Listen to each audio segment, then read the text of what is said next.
Hi, my name is Leo McFee, and I'm here with Robert Simmons from Heaven and Earth, and also author of the Book of Stones and Stones of the New Consciousness, among others.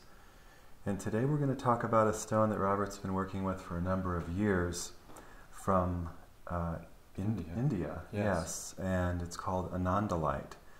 And it's quite a unique stone. And Robert, can you tell us about the mineral makeup and how you found it and about the energies? Absolutely. Yeah, this is Anandalite comes from in the south part of the country of India, and it was discovered only probably in the around 2005 or something like that. Mm-hmm. Maybe even a bit later. I think probably more like 2008. It was quite an exciting discovery when it first occurred, because it's a kind of quartz, and it's characterized by small points that are in a cluster. There's a lot of amethyst in the world that is sort of made that grows in this form of the small multiple points in a cluster. Yes. So just to sort of give it a sense of what the form is like, and of course people can see that. It does have this special characteristic of growing in these sort of stocky shapes that we call stalactite forms. Yes. They're not really stalactites because they're not formed in the same way that stalactites are by dripping water. Right. And but they do have that same kind of shape. So we think of them that way. And in addition to that form, Anandalites also come in sort of more, I guess you'd call it flatter or more undulating forms, not necessarily the stocky shape. Right. And that's characterized by a lot of these other specimens. And there's combinations, like there's a couple of big stalks that grew into an undulating piece. Yes. And this crystals come in various ranges of size too. You can find, a piece like this that has multiple tiny little crystals covering an inner core. And then you can also see a piece like this where there are considerably bigger crystals formed in a cluster. Yes. Now I'm going to hold this one up for a minute for the camera, because this is a good example of what we call rainbow Anandalite. And it's what was the big stir when Anandalite was first discovered. The crystals have a natural iridescence, and I hope the camera can pick it up. It's multicolored on the surface of these quartz points that make up the Anandalite piece. And the rainbow had never been seen before on a crystal from anywhere. Yes. So that was what made everybody, including me, get quite excited about these when they were first discovered. Right. But when I felt the energy of Anandalite, then the colors and things like that, even the shapes, became secondary compared to the very strong energy that these stones have. What I like to say is it's light body activation energy. All human beings have, from esoteric thinking, all human beings have a kind of replica of their physical body that is called the body of light. Yes. Or the soul body, it's also called in some places. But that body of light is something that is believed in a lot of traditions to be something that needs to be developed or activated. And when the body of light is activated, then other capacities that people have latent in them can come forward. So when the light body is activated, things like telepathic awareness, clairvoyance, the ability to astral travel, and to travel in the light body to areas beyond the astral level are all things that get stimulated. And that's what Anandalite seems to do.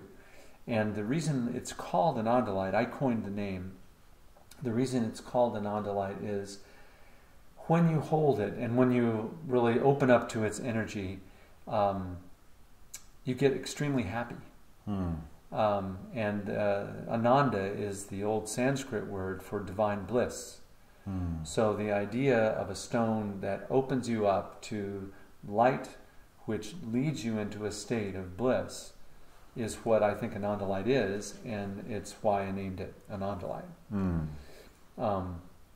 What else do I want to say? I know a strong point about what Anandalite's energy really does in a way that sets it apart from most other stones is that it is really powerful for activating the Kundalini. And the Kundalini is, again, another Sanskrit term, and it means the serpent energy. Actually, they called it the fiery serpent or the serpent of fire. Kunda means coil. So the Kundalini is the coiled or spiraling energy that is latent at the base of your spine. And in India, a lot of the spiritual seekers for thousands of years would sit in meditation and try to stimulate the coiled energy at the base of the spine with the aim of bringing it up through the spine, right up into the head, and opening up what they call the thousand-petaled lotus, or the crown chakra at the top of the head. So Kundalini activation is said to do all that, as well as opening up all these latent capacities that I related as light body capacities, because when the Kundalini is active, the light body is very active, and the person who experiences that is aware of it. You know, it's unmistakable. Yes. Now, the thing that I like about Anandalite is that it has a way of stimulating the Kundalini energy in a very gentle manner. One of the things that people who have some familiarity with Kundalini and the writings about it know is that if it's turned on all at once, it is intense and difficult often to deal with. Right. People have all kinds of symptoms that go with a sort of spontaneous Kundalini awakening that is too strong. Right. And what Anandalite, for some reason, is able to do is it stimulates the Kundalini very gently, so that you do feel energy rise up from the base of the spine, and it can come all the way up and out the front of the brow chakra and out the crown chakra, and you can experience that in a way that is not overwhelming. And there's certainly a spectrum of how much people feel with it, because the sensitivity of people varies. Right. I met some people at the Tucson show the first year we had Anandalite, and I was doing on them the demonstration that I will do on you in a minute. Right. Which is this movement of two pieces of Anandalite, one in front of your body and one behind your body, up from the base right up to the crown. That is the thing that I experimentally found that you could do with Anandalite to demonstrate to people what its energies are like, and also to do a kind of mini activation of the Kundalini. Right. Some people, in Tucson this year at the gem show, there was a Japanese lady who had never felt crystal energies at all. Oh, that's right. Remember her? Yes, I remember. And she was like, I can't feel crystal energies. She was kind of sad about it. She believed that there were such things as crystal energies, but she couldn't feel them, and her friends could. So she said, is there some stone that I'll be able to feel? And I thought, the strongest stone I know, because I've tried this on lots of people, is Anandalite. Right. So I did that thing with her that I'll do with you in a minute, where she stood profile to me, and I went from her base of her spine, in front and in back, right up to the top of her head, holding a stone in each hand, just like, like so, and going up. Yes. And then going up to the top of her head like that, and holding them there for a moment, and then bringing it up and like that, in a gesture that mimics the opening of the crown. And about halfway up, she had her eyes closed, about halfway up, when I was bringing the stones up, her face just broke open, her eyes popped open, and she said, I feel it. Wow. And so it was one of those moments I live for, you know, Yes. where you get to introduce somebody to the reality of stone energies, especially somebody who wants to open up to that reality. Right. And hasn't been able to. I was there before and after that moment, but I didn't see the moment. But you heard about it. Yeah. Yeah. Yes. So that is an example of what I've done many times. And with her, she'd never felt stone energies, so she was very surprised, but she felt it pretty vividly. I've seen people there are some who don't feel it. And then, but if I had to give a percentage of this, how many people feel the energy of this stone compared to anything else, this is right up there at the top. And I think it's because it's especially strong. Right. And especially strong to the activation of the latent energy system in the body. Right. You know, the chakra column, the spinal column, and all the 7 energy centers that go with that. That's all a part of the understanding of the energy body of a human being that goes back thousands of years and is the basis of yoga and things like that. Yes. So these stones interact with that system in us. And I like them very much for that, because I think, like the spiritual teachers of India have said for thousands of years, that Kundalini is the energy of evolution in humanity. Oh, interesting. So it stimulates a rapid evolution in the individual, and the collective experience of Kundalini by multiple people in the world is good for the evolution of all of us. Yes.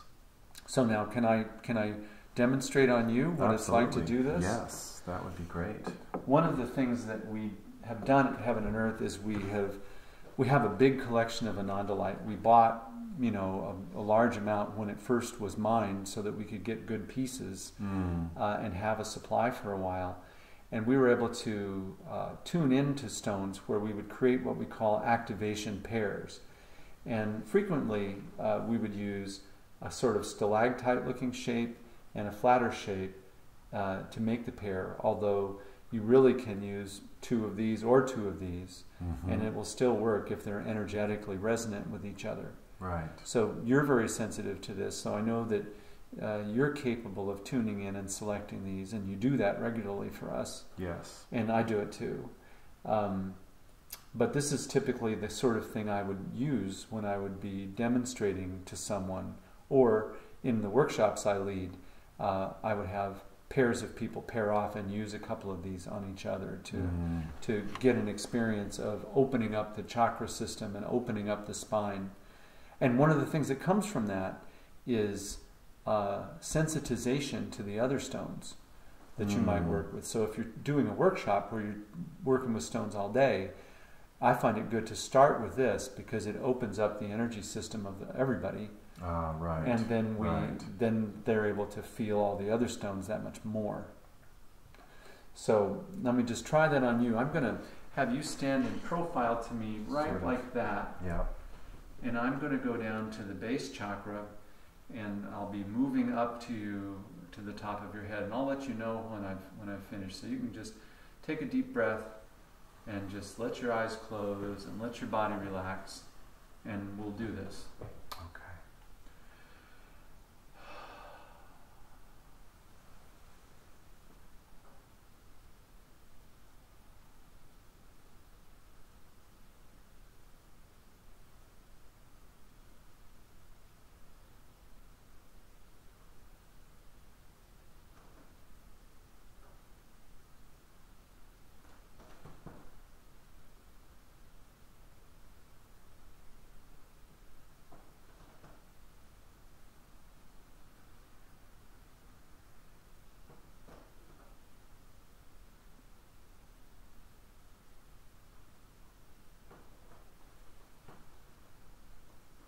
Now I'm going to bring it back down.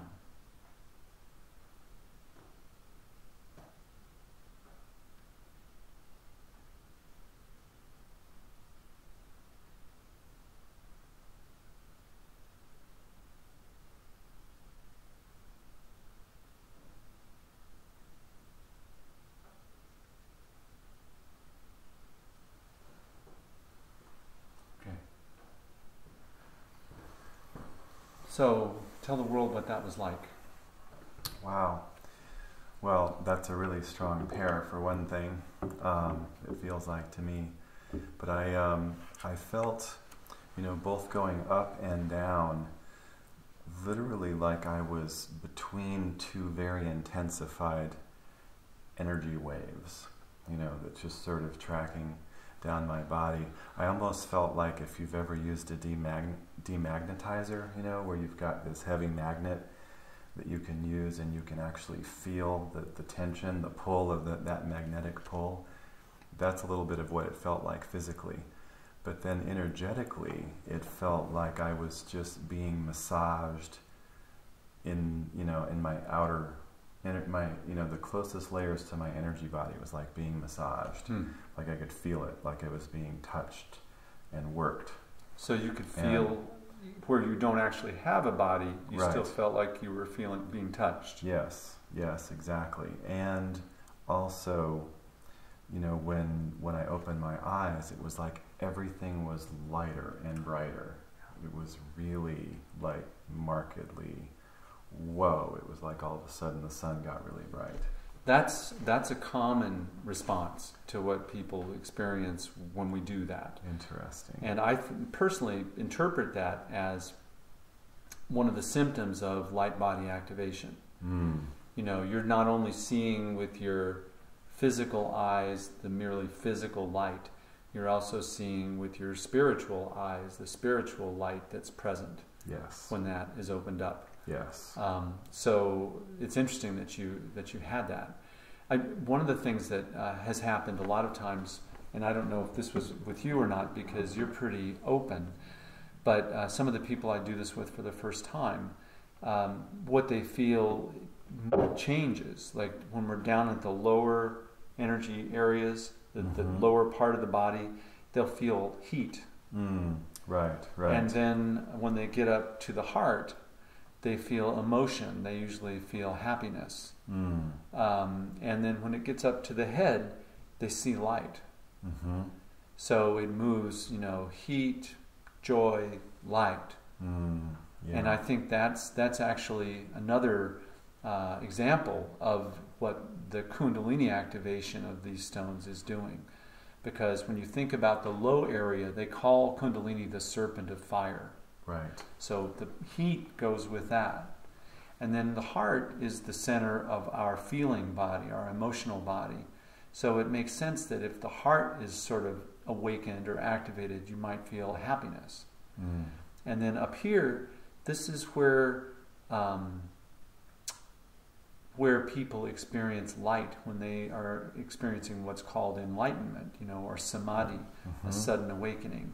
The real common report is that the inside of the head seems filled with light. So, we don't initiate a full-blown enlightenment experience with 30 seconds of these stones being on you, but we do get a version of it, kind of a beginning version of it. Right.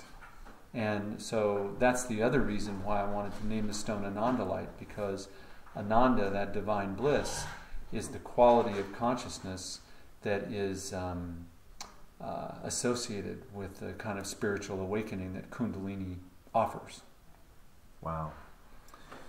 So it's just so much fun to have these tools that so quickly and easily give people an experience of this and move them into an altered state of consciousness. Yes. Where there's more light and more joy and just more energy. Absolutely.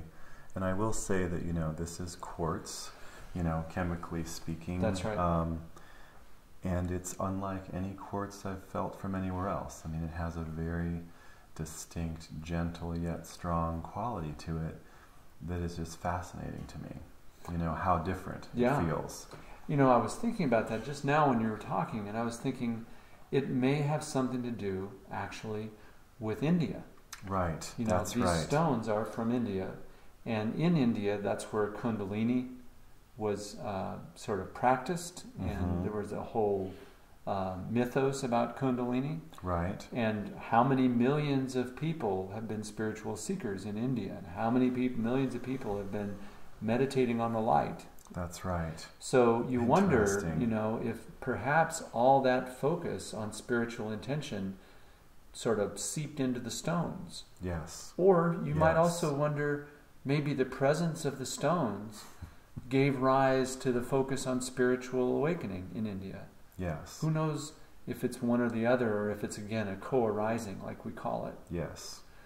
But it certainly stimulates the kind of awareness that is the hallmark of mystical awakening. Yes.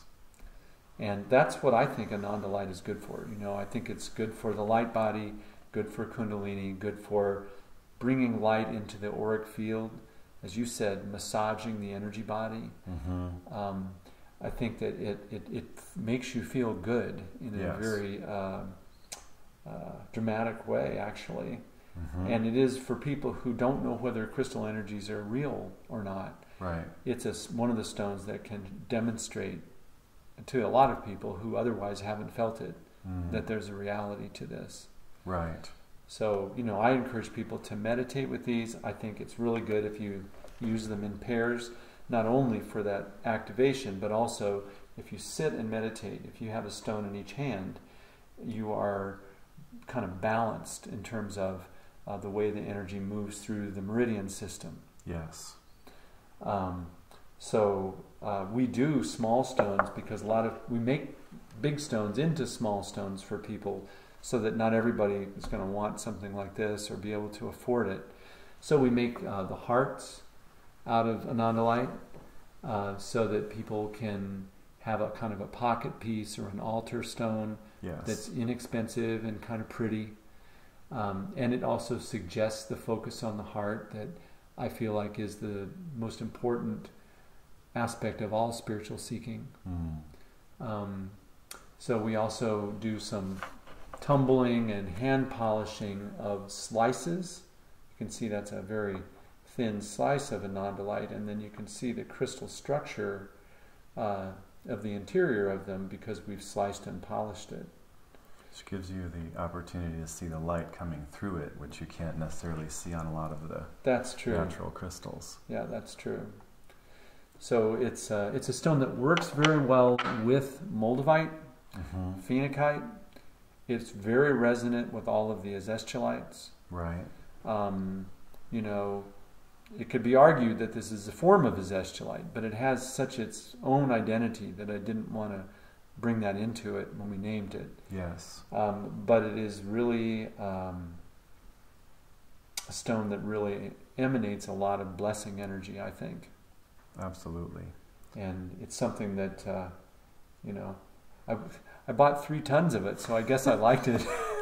Yes. Well, it's fun to sort through it, even like for this shoot, you know, because it's so diverse in the forms and the shapes and the way it catches the light. And it's a very positive feeling stone. I mean, to have around, even if you're just looking at it, I find. I enjoy seeing it around. It's really beautiful. And a piece like this, that's a great purifier and energizer for a room or something like that. Or for a healing space. That's especially. Right. And if you put a piece like this, if somebody's like lying on a treatment table and you put a big piece like this, you know, on the table right above the person's head. Yes. And maybe you take a smaller one or another large one even and put it down at the feet. I mean, if you really wanted to go to the max, you would use this one on the head and a big one like this one here or this one here on the feet. Right. And then you just sort of allow the person to relax and you let it roll. Right. And be in that energy field. That's right. Of the two. Wow, that's a great idea. Yeah, you've done that. And we've also done, another thing we've done is chakra sets, where we put a piece of Anandalite. We provide 7 or 9, depending on how many chakras you're working with. You can work with the 7 physical alone, or you can work with 9, the 7 physical chakras, and then the soul star and the earth star above the head and below the feet. Right. So we choose energetically harmonious groups of them for people to make those chakra layouts. And then, of course, we also will amplify that if people want, and we select stones for grids. So maybe 6 stones would go around a person lying down on a floor or somewhere like that in a grid, and they're in the vortex that's created by those 6 stones being placed. Yes. Then if you really want to go all the way, you know, you take a chakra set and you lay those on the body while lying down in the grid. Yes. And we do that. We offer those too in our catalog and on our website. Absolutely. Yep, the activation pairs and the chakra and layout sets. Right. Yeah. Just to recap, so people know what we mean. This is an extra large size activation pair, and we also have them, small, medium, and large. Yes. But a pair of stones that you can use the way we did, and then those other groupings, the grid sets and the chakra sets. Yes. We also have those available, and we select them so that to they work are well. harmonic together and they match size-wise and things like that, and energy-wise. That's right. And one of the great things about Anandalite for people who want to work with high energy stones is it's not an expensive stone compared to many of the others. Right. Much less expensive than phenakite or even azestulite. Right. And we even have, if I remember right, we have like a whole box of assorted ones you can get for, very low price. Yeah, $100 or $150. And right. so, yeah, and those are great because it gives you many to work with for doing grids and layouts and altar work and earth work and all kinds of one in each things. room of your house, a lot of different things. If you like this energy like we do, you'd probably want to have it everywhere. So I think we told the story of it. Yeah. And I'm really enjoying just standing here next to a table full of it. Me too. I enjoyed picking all the pieces to show all of you. Yeah. All right. Well, thank you, Robert. This thanks. has been a pleasure. And so you can find, this and more at heavenandearthjewelry.com. And we thank you for joining us. Thanks very much. Hope your Kundalini wakes up.